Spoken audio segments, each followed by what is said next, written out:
And this is the pretty prototypical student gets a question, student puts it into a website, puts across their credit card and gets a file back.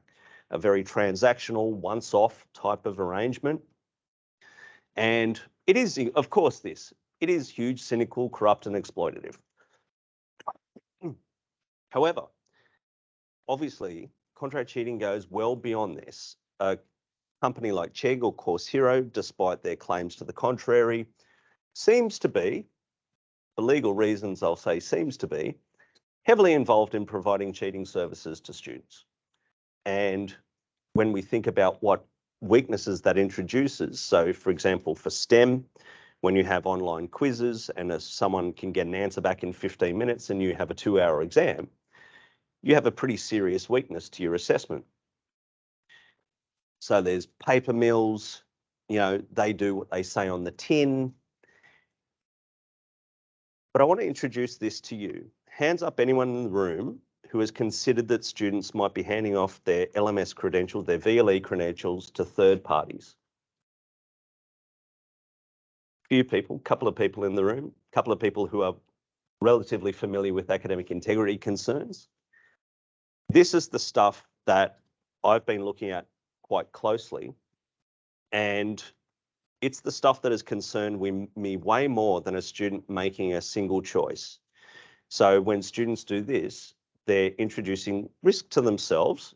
So, pardon me, identity theft becomes a risk for them. They're unaware of it, but it is a risk because they're basically giving a third party to access to all of their private information that's on a university's servers. But obviously, if you're not looking at the activity in logs, like learning analytics looks at it, but doesn't look at it from the perspective that I look at it, it would not be picked up in the course of learning analytics, typically. Pardon me. And so when you start to think about this, and you start to think about this as an arm of a commercial operation, obviously once they do the unit or the subject for one student, they know all the material that's been presented, they know how the assessment works, and there's a lot of incentives for them to grow their market in that subject. And that's what we've seen over time. So you'll have a relatively small number of students engaged in doing this, having contractors work on their behalf, and then the numbers will grow. And this is especially the case where there is not much in the way of invigilation. There is not much in the way of kind of assessment security in that subject. So in other words, the teacher will never know who the student is. And so they're blind to all of this activity. So cheating is a networked activity. It's not something necessarily that a student does in the dead of night on Sunday night or quietly in the toilet of an exam hoping that their phone doesn't ring.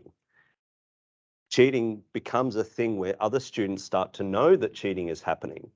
And so in surveys, students will often say that one of the reasons they might find themselves interested in cheating is because they believe that everyone else is doing it. And that's what we saw during COVID, a rapid shift to massed cheating because literally students were talking about it in their chat groups. And so when we start to think about it as having connections which are observable, and we start to think about it in terms of patterns that are observable, it gives us a unique viewpoint into what contract cheating is. Now, obviously, when you think about the amount of data that comes through a VLE, that's pretty massive. So I can look at one subject's logs that might have 400 students. Each student might click 1,000 times, give or take. And you're talking about 400,000 rows of data. And it becomes very difficult as a human to actually analyze that. We've done it at increasing scale manually. So we can start with, say, a group of a dozen and analyze them as a group and to see all the connections between them. And then we expanded that to groups of over 100 and used our prototype courageous conversations approach. And we got 130 admissions to contract cheating in one subject. So when I say that they see the economies of scale, another way to say that is that they're hollowing out our subjects with their activity. Another problem with the detection, but it's another strategic response, is to start to think we're not just going to rely on one piece of evidence. We need multiple pieces of evidence which are all supportive. So, of course, if something's contradictory, we take that into account. But generally speaking, when you're talking digital data and one person is doing the work and another person is claiming to do the work, that tends to show up in the data. And so we have, for example, LMS or VLE data, and we also have Turnitin authorship data, which corroborates that. So when I see 16 authors in a student submission history, you think about your own work on your own computer, you will come up as Bob Jones on every single file you create. You will often be the last editor of that document, where what we see is a varied cast of characters contributing to the work that a student submits. So academic markers have a place, have a role to play, but I don't think your skills are best used as investigators. I think your skills are best used with your academic hat on. So you're not trying to be a kind of amateur investigator, but rather you're using your discipline knowledge, your knowledge of your students, your knowledge of what your expectations are. If you have a second year student and they're producing PhD quality work, that tells you something as an academic. And when that is formalized, by which I don't mean it has to be a rigmarole for you, but rather I mean that when you can put a half page of dot points together, detailing the specific concerns you have, I can introduce that as another leg of evidence, and it's very helpful. But just to be I want you to glance over this. You don't have to read it, don't have to think about it. But let's say you're in a text-based discipline and this is a student submission. What, if anything, in this harvest of words would tell you that contract cheating happened? And the answer, of course, is nothing. Nothing in this pile of words would tell you that contract cheating happened. If you had another assessment to compare to, that might tell you something. But when this is effectively your starting point for every contract cheating investigation in a text-based discipline, our approaches can work a little bit different in STEM. For example, shared errors in mathematical calculations can sometimes indicate something. But really, it's a strategic flaw to start from this position, because A, it's not very effective, but B, it's extraordinarily costly way to deal with this problem. When you think about 10% of students are contract cheating, and if they contract cheat once, they'll contract cheat more times. And if you think about how many assessments you have to assess, and then add this 10% on top, it's an extraordinarily ineffective way of dealing with contract cheating. Really doesn't like it. Whistleblowers are another one. And I know across the sector, there's different feelings about whistleblowers. Some universities point blank refuse to engage in any way and consider it basically an immoral act or something along those lines to talk with a student about what a whistleblower might have said. However, I personally believe that there are many, many good reasons for engaging with whistleblowers and using the information they provide, so long as you can corroborate it using your own information. So I wouldn't go forward solely on the basis of a whistleblower's call, but the strength of the evidence they can provide can be quite strong. For example, one of the unis I worked at received a disclosure from a contractor based in Kenya who had not been paid for a number of months, and they sent us a list of students whose logins they had, the units that they worked on them for, and all of the content that they were shared by their employer in order to facilitate them doing the work. So when you think about that, that actually tells you a lot, not just about the students who have done this, but how white-handed, I suppose, how hollowed out that subject is, that someone can have what amounts to an entire shadow course going completely unbeknownst to the university. So I would suggest taking a balanced approach to whistleblowers. If they don't provide evidence, so like random allegations, there's no reason we should accept those. But when they can provide information to support their statements, absolutely we should, because it can give us a real insight into how big our problems are when you start looking. And sometimes that's the problem. We don't know where to start looking. Admissions documents. Universities sometimes are very poor at looking at these. They don't do enough checks. Sometimes back to source checks are very difficult to do. Sometimes you email other unis and they never respond to you, and you simply cannot know whether those documents were genuine or not. However, when you do these things, even after admission, we've noticed that there's a very strong correlation between falsified admissions documents and contract cheating. And it stands to reason, because a student who couldn't get admitted in the first place is probably unlikely to have the skills, knowledge, etc., required to pass once they get in. But for us, this has been the key focus, because it is both cheap, it is effective, and it's fair. And I'm just going to highlight the last one. That's the way I think about the kind of pushes and pulls of my work. And fairness is a thing that I don't think we should ever be movable on.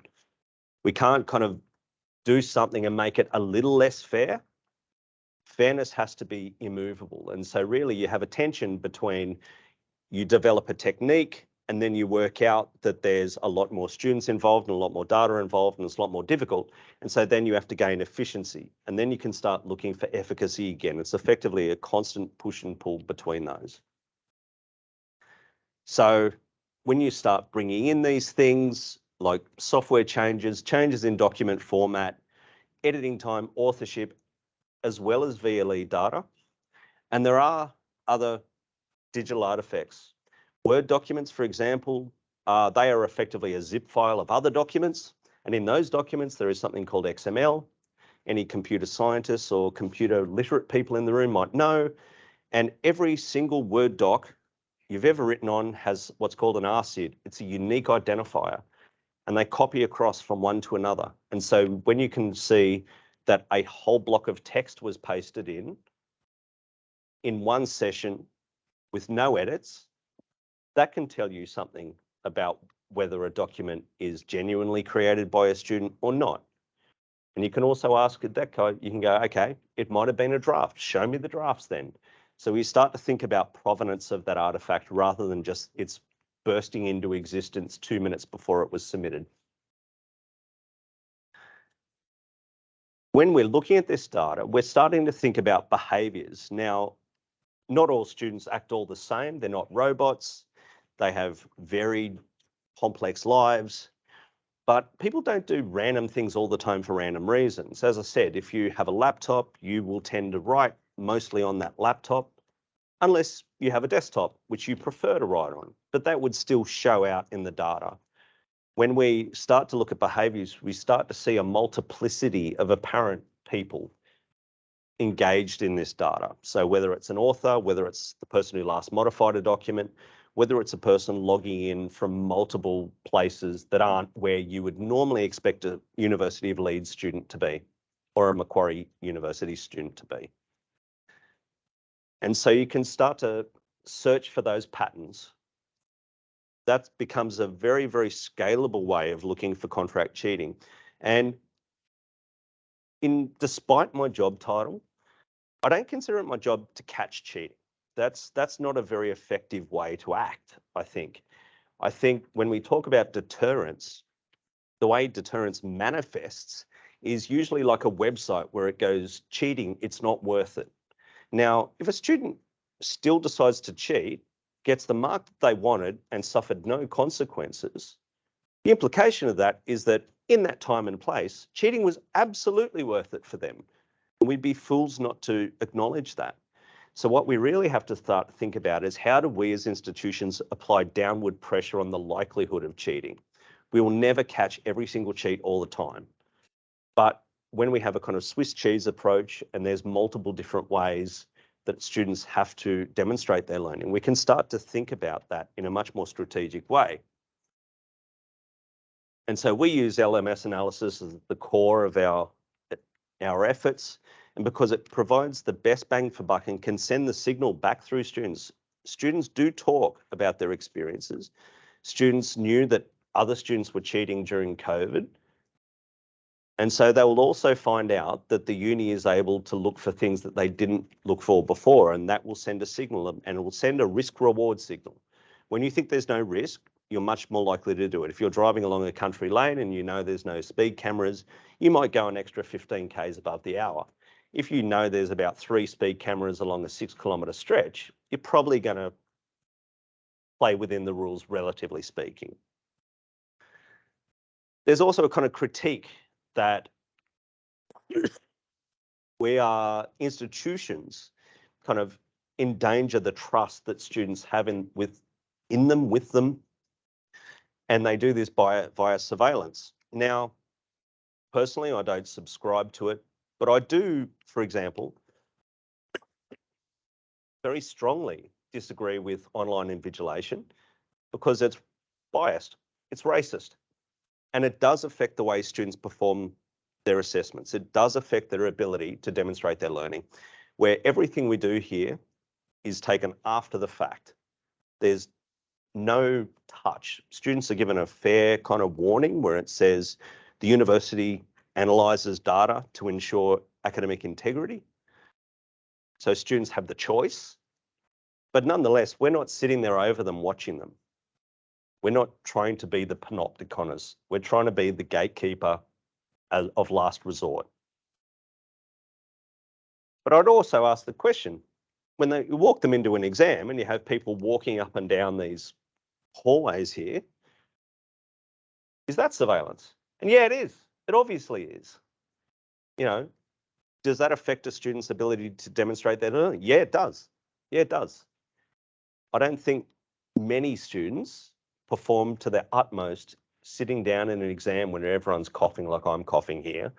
You know, someone else is swearing under their breath, someone else is going off to the toilet, chairs are scratching, lots of people are sighing. That's not a very good environment for demonstrating their learning. But I wanted to kind of talk through in a simple fashion rather than kind of pointing to metadata to show you. So this is what a Moodle log looks like. On the right, you'll see the IP address from which a student logged into the VLE. On the left, you'll see date timestamps. Obviously, I've redacted the student's name, and you can see the part of the module, i.e. the forum, and then you can see the generic section of the module. But when you start to think about students as a networked group, i.e. they're not all getting an individual to serve their purposes.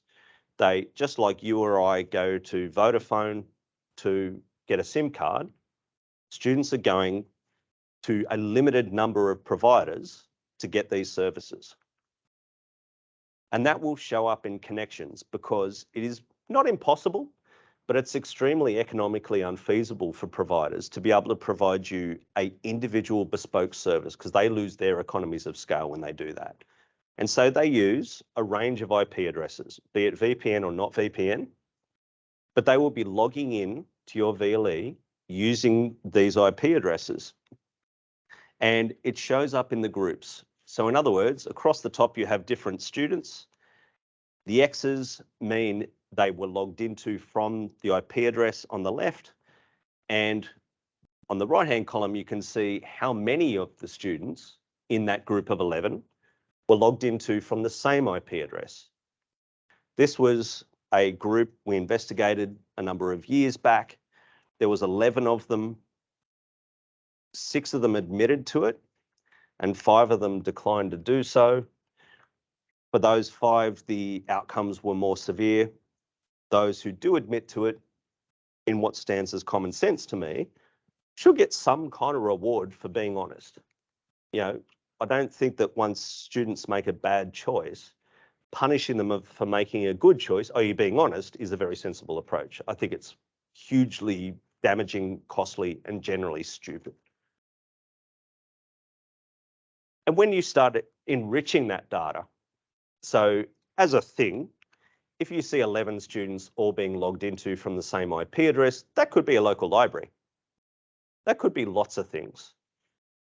But when you can see that that same IP address, for example, is in China or California, that definitely changes your view about whether that is the student group who is at Leeds or is another person in another country.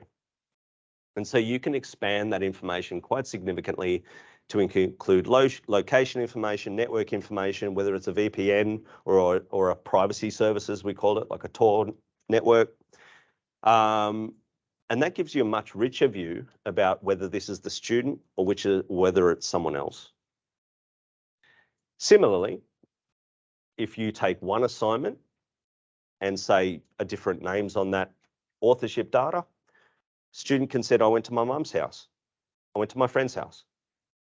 And you don't really have many other avenues to go there. But what tends to happen is that because contractors don't have to care, they don't have to care whether you get caught. They're just providing the service for a minimal amount of money.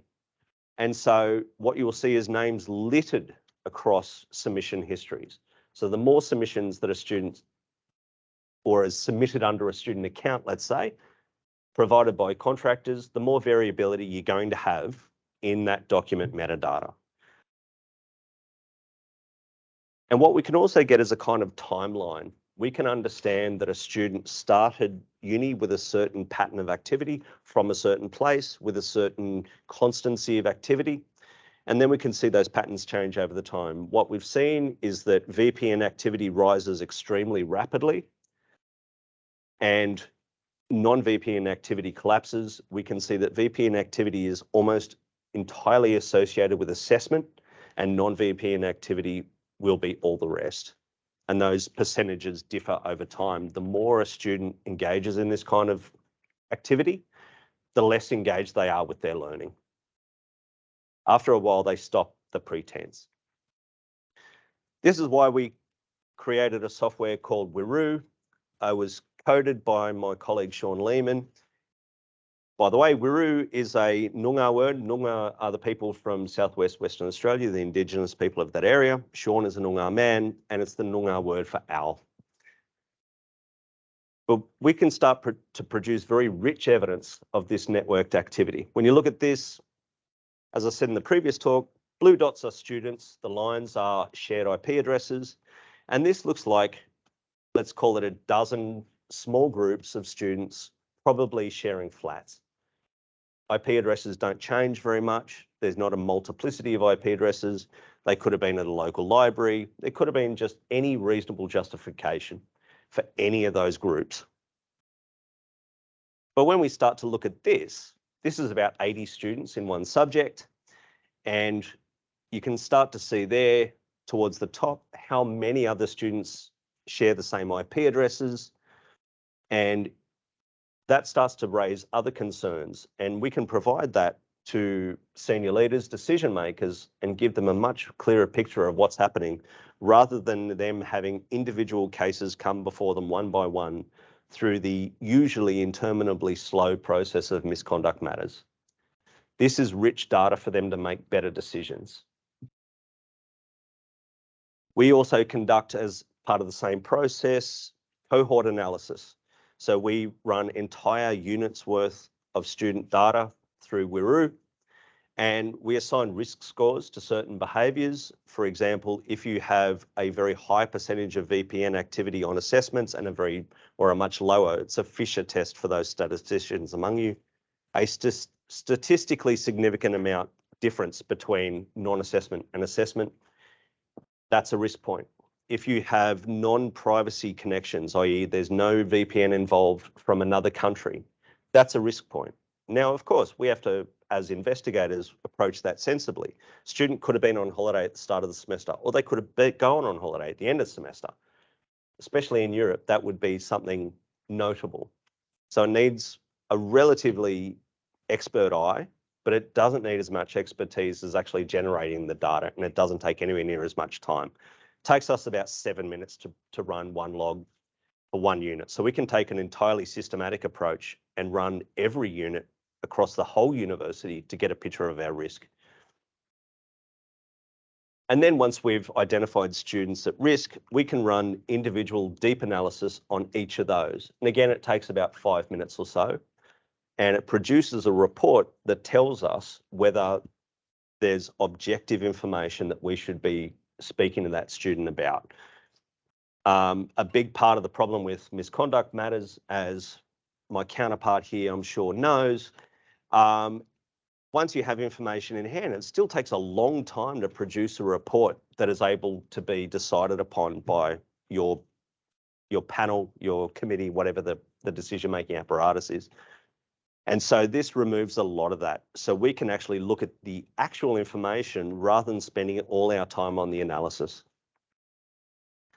But what we're really looking for, to contrast learning analytics, we're really looking at non-learning analytics. We're trying to look for evidence where it is clear that the student was not involved in their own learning, where we can demonstrate objectively that another person was involved in their submissions. And so in many places, even just sharing your password is a breach.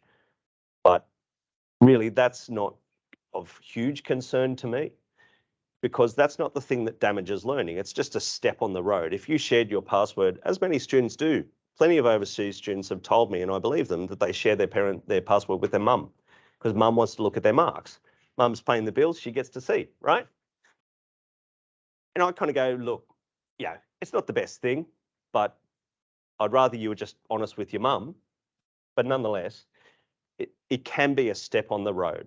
I'm not saying handing off to your mum is a step on the road, but handing off to someone who you wouldn't know or trust definitely is. And as I said, we output a report from that. We're able to edit it, we're able to review it, we're able to add things and remove things. And basically, we can kind of energize this space in a much more effective fashion, because when senior decision makers only see, anyone who saw Chernobyl when they had the radiation meters and it only went to 3.16 whatevers. So they were limited by their capacities. And then they brought in the big one and they went, oh no, it's 1,500 rubles or whatever it was. Basically, when we have a limited number of staff involved in this space, we become the limitation. So if we spend 3 weeks writing every single report, that means we're only going to do about 30 reports a year. And effectively, we could probably do 30 a week. And it gives decision makers more interesting questions to grapple with and a stronger argument to change when they can actually believe, have evidence put in front of them constantly that this is an ongoing problem. So that goes to say that leaving this job to academics, for all of them, there's people here, like Lorna, kind of working in the dark for many, many years on her own with a minimal workload, and people still go above and beyond, and I applaud it. But it shouldn't be wholly reliant on them. You have to make it someone's job. Until it is, you really won't start digging into the core of it. It's like asking you to be an expert teacher and researcher, but only give you one day a week to do it. You're not gonna. You're gonna trade off things. There's things that are gonna fall off the side of your desk. There's some that are gonna be side of desk, and you're gonna focus on the core of whatever your role is, like anyone would. So the kind of distributed responsibility just means it's no one's responsibility. Everyone assumes that everyone else is taking care of it somehow and we're doing it as a generalized effort, but really it means that there's not enough effort. I forgot that I did have puppies in this one.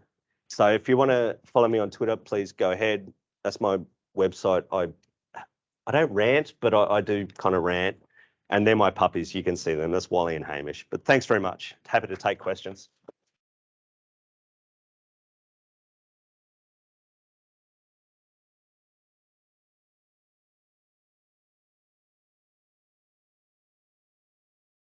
That was, yeah, really interesting. I wanted to just, for my benefit, maybe other people's, if you could go back to the slides with the IP connections. Yep. And just explain a little bit more what the different constellations mean, for example, like the first one and then the busier one. So yeah, what do those different configurations represent specifically, for example? So basically, this is kind of almost like it's run off. So Wiru was coded in R, and you can use a number of different packages which people have written to achieve certain things. So what you're asking it to do is to show you where there is more and less tightly clustered connections. So in other words, these connections are not very strong, i.e. there's not a lot of shared or commonalities between them, between any one of these little groups. And the fact that they're all in that kind of orb means they're not connected to each other. So, and it's the difference between that and this one. So this one, in effect, tells that it's kind of incidental, if you want to think about it like that. So there'd be short-term connections, not a long-term and ongoing connection, and it's a relatively small number of people involved. Where when you look at that, so what you're seeing here, and in the live data that we generate, you can actually pull out any one of those nodes and to see exactly how many students, other students they're connected to, through which IP addresses, whether it's a VPN or not, what country, what network. But what you start to see, if you kind of see towards the top there, there is a lot of black lines. So in other words, between any pair of students in that group, and there's probably those two that have that big thick line between them towards the top going slightly crossways, that has a lot of shared IP connections, but all of the ones going into the cluster also have a lot of shared IP connections between any pair within that. And the fact that you're clustered together with like 40 others who look exactly the same, or at least close enough to exactly the same, suggests that there's a kind of commonality toward them. It's not random that they're all connected. It's the fact that they're all connecting from essentially the same places. Yeah, thanks. That makes sense. And just a quick follow-up was, I noticed the term courageous conversation. Yeah. In your letter, could you explain what that, Sure. why that's used, what that means? So tiny bit of background. When that group, like I had information, very strong information, including a student whistleblower, document metadata, and LMS data, implicating about 95 students in a particular subject.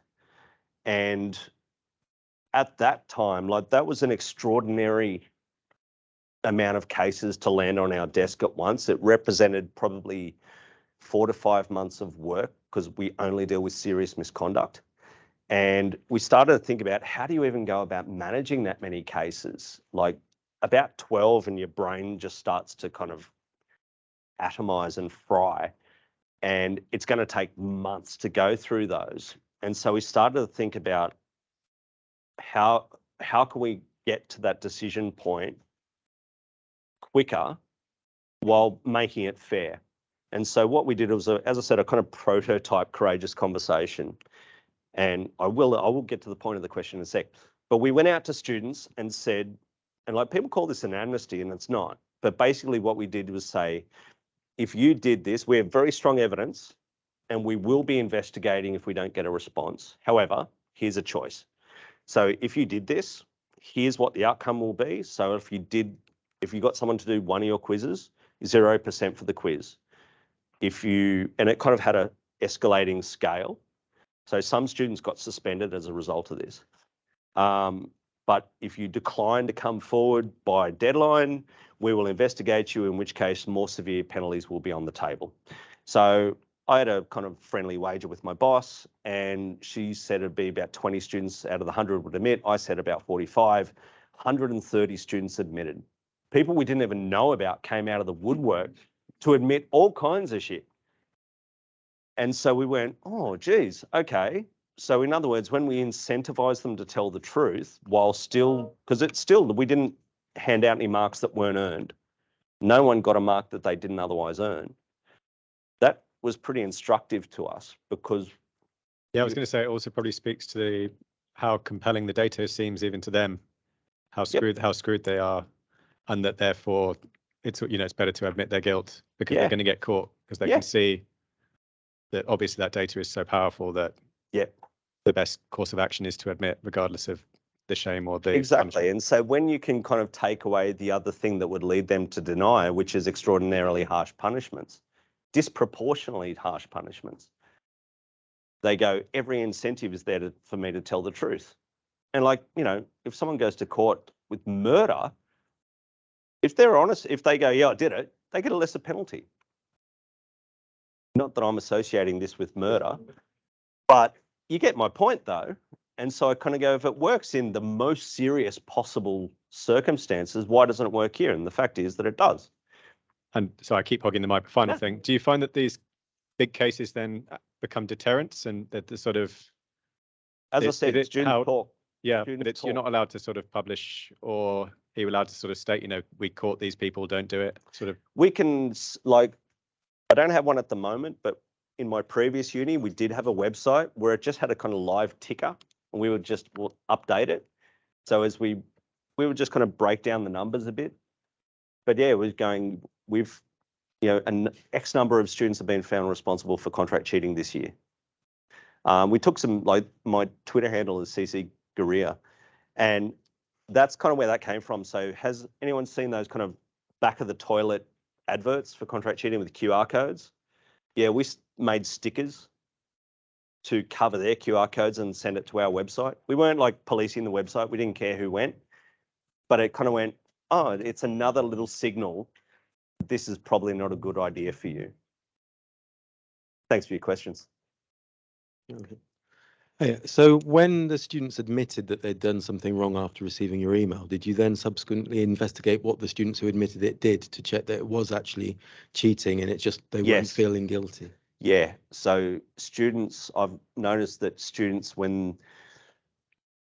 it's much easier when a student has made a genuine, I call it a mistake. Anyone can have a moment of weakness on a Sunday night for whatever reason. Some of those reasons are justified in a sense, if your dad died on Saturday night and you had an assignment, you were freaking out, you didn't know what to do and you made a bad decision, that's a mistake. But similarly, a student who had to work too much and made the same decision, that's still a mistake. I think it's better not using moral judgments about it, but certainly we checked that they had answered honestly. And we said that in the outset. We said, if you're not upfront with us, we'll take you down that other path. So every incentive to be honest for us. I suppose I'm sort of wondering in my head, out of all the people that, you said that some came out of the woodwork that you didn't suspect. Yeah. What were they all doing? What sort of activities were they admitting to? So some people admitted to extraordinarily small plagiarism stuff, like stuff that really no one would have cared about, but that weighed on their conscience. Others came forward to say, oh yeah, I went to like an equivalent of Chegg or Course Hero. Others came forward to say, yeah, I bought this report from somewhere. The whole gamut of kind of contract cheating or misconducty services. Take another question in the room and then we'll come to the questions that we've got online. Sure. Hi, thank you for a really interesting talk. This is just a question. My understanding of VPNs is limited, but is it possible to camouflage where you're accessing the internet from? Because I thought that maybe some regimes, in some countries, the internet is not free, so some people might use different techniques of accessing parts of the internet they might not want the government to find out about. But so like using VPNs. Right. So you can effectively, if I'm here, I could access my uni's systems through a VPN. So it's like a tunnel. You can't see what goes through the tunnel. You can see where it pops out at the other end. So it'd appear that I was in Sydney, right? There are some VPN services like lookup services. They've effectively created ad networks and people click on cookies, and that effectively places the other end of the tunnel. So you can use certain techniques to understand whether it's a VPN or not. We use 3 different VPN checkers and it's only where they all concur that we'll accept it as a VPN. online questions. Yes, online questions. So Duncan, please feel free to unmute yourself if I'm misrepresenting this. So on the IP, was I right to take it that these are run systematically for all/many assessments in an institution? Yes. Excellent. Perhaps you could say a bit more about what that looks like, who does it, who looks at it, etc. So effectively, once Wiru was operational, you can have someone who, like, I don't mean the term admin pejoratively. I actually get very cross when people use it like that. But you can use someone, a very junior staff member, to run Wiru because it's very, very simple. Limited number of variables, and you can just choose whether you're looking at a student or a cohort and using certain parameters. And literally, they can just put in files like whole logs, single CSV files, Excel sheets, and go run. And so the actual kind of production of this evidence can be done very, very simply. It can be done very quickly. So I'm not sure how many total subjects you have here. A few thousand, probably. You can do a lot of these in a day. So every single semester, if you wish, you could have someone working for a week just generating the evidence at the end. You would then probably take a kind of relatively strategic approach so you start with the network diagrams because they provide the instant kind of kick of whether we think we have a big problem or a small problem. And so you could kind of segregate out those because you will find that students in a unit like this have much higher risk scores than students in a unit like that. And so then you can kind of make your way down. So as I said, like you can go on and it produces at the same time as this, the cohort analysis. So you can look at it, go, these students are concerning to us. You can then take the same process, the same junior staff member to run their logs through Wiru and generate an output. And there's that point, someone like my counterpart who just left us, someone like them, or someone, relatively expert or skilled in the area can look at the report and make a judgment about whether you should proceed further or not.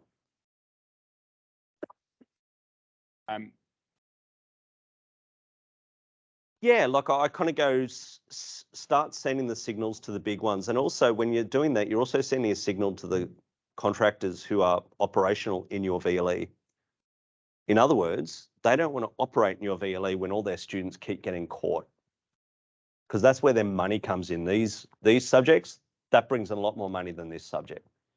So of course, over a time, you can start taking it differently. You can take a two-pronged approach. For example, when you see a single flag, say for example, student logs in from Leeds and then logs in from Dublin in the same day. You can send us an email to that student, especially early in semester before any assessments have happened, and you can treat it like one of those bank warnings. We've seen some unusual activity in your account. This may be because your password has been breached, in which case we suggest you update your password. But it also sends a message to those students who know who is likely to have been in their account. This isn't working anymore. They're picking us up before we even submit anything. So when I talk about downward pressure, there's a range of different ways to do that, but it requires you to get the data quickly and at scale. There's a comment online about Google Docs basically don't use the XML tagging, and SMLs are increasingly using Google Docs to get assignments to students. But then the question is sort of, can students and users make it inaccessible? You could simply, like I know my university has, every student gets a free license to Word, to the Microsoft 365 ecosystem. You could require them, it's a reasonable requirement, same as if you required them to write their essays, for example, in SharePoint. So you had some versioning history. There's a question about the differences in the penalties for the students who admitted it versus the students who did not admit cheating. What were the differences in the penalties? It depends, but they are relatively according to a matrix. So it's not a kind of arbitrary vibe-based decision-making process.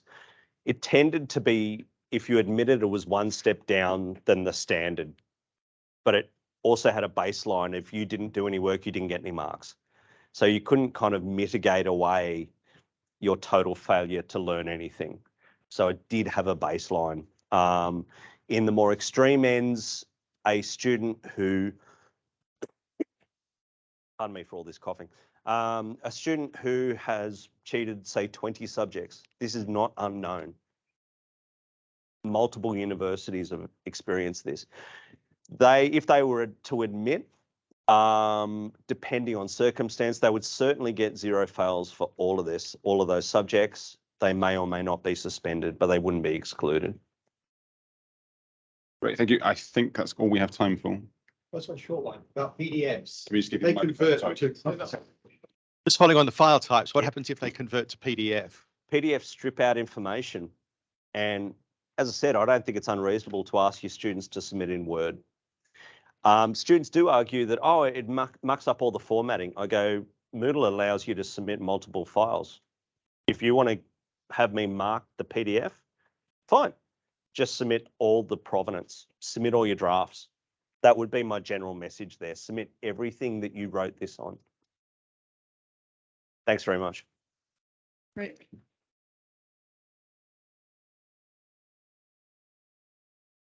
Thanks again, everyone, for joining us, and thank you, Kane, for coming and giving 2 really interesting talks.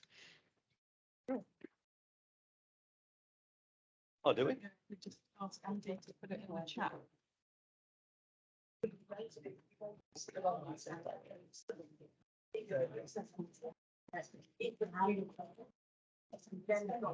Amazed no one's talking about AI as well. We did.